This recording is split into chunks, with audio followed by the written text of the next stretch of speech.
concern is indeed for the most vulnerable, and I want to commend our local hospitals, all of which have generators. Our local skilled nursing facilities all have generators that are operational. Our other partners, Senior Resource, PACE, Home Health Nursing, public health field nurses are backfilling many positions to help actually make home visits to those people. We're trying to avoid unnecessary trips to the emergency room so you don't overwhelm services for critical injuries. We are in communication with our regional and state resources if this extends longer than anticipated for additional supplies, fuel, generators, ambulances if necessary. But our local paramedics, EMTs are operational as usual.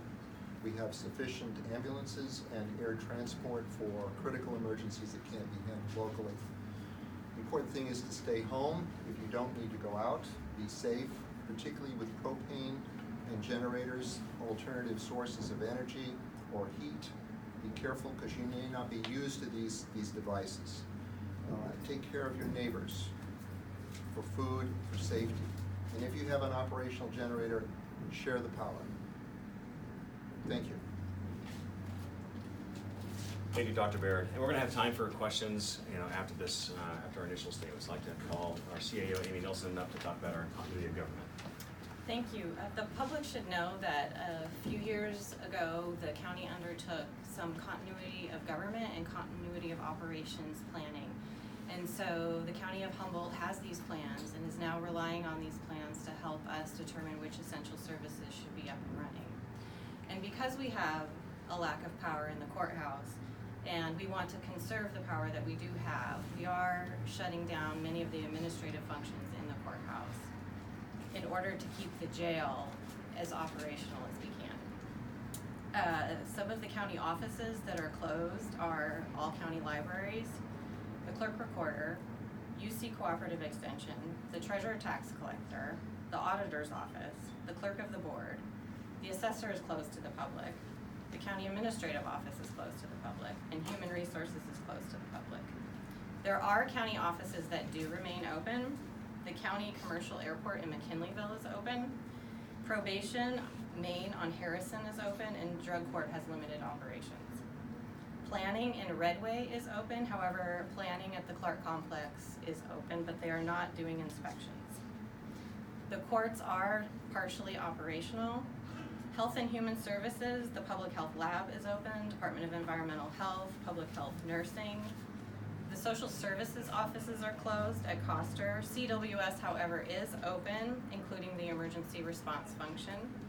Mental health is open for vital services, Sempervirens in the crisis stabilization unit, and same-day services. There is a doctor on staff at 720 Wood Street or the Clark complex.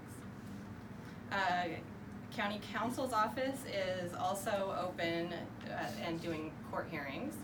And the district attorney is operating in court, but the district attorney's offices are closed to the public on the 4th floor. And Sheriff Patrol remains fully staffed and stable.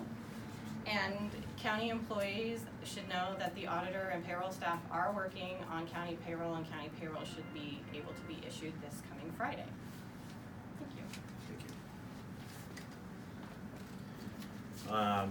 Billy Reynolds, Humboldt Bay Fire. Chief, you want to come up and address our Humboldt Bay Fire? Hi, so fortunately for us, we did see a spike in activity last night when the power did first go out. Fire alarms started going off and whatnot. Since then, it's been relatively calm, so we've had normal activity during the day. As this stretches into the second day, though, we want to stress with residents out there, as people are using generators, as people are going into their second night of darkness with candles, being hyper vigilant about if you are leave a candle unattended, you need to make sure you put that candle out. If you're operating with a generator, you're exercising safe practices such as making sure that it's not operating in an area where you would see carbon monoxide become an issue. And if you're using alternative sources of heat such as wood fuel and whatnot, making sure that you're being vigilant about chimney fires and other hazards. One other thing to mention, keeping this very brief, as Sheriff Hansel mentioned, we are going to be opening, in cooperation with the Department of Health and Human Services, an interim charging station at our fire department classroom at 3030 L Street here in Eureka.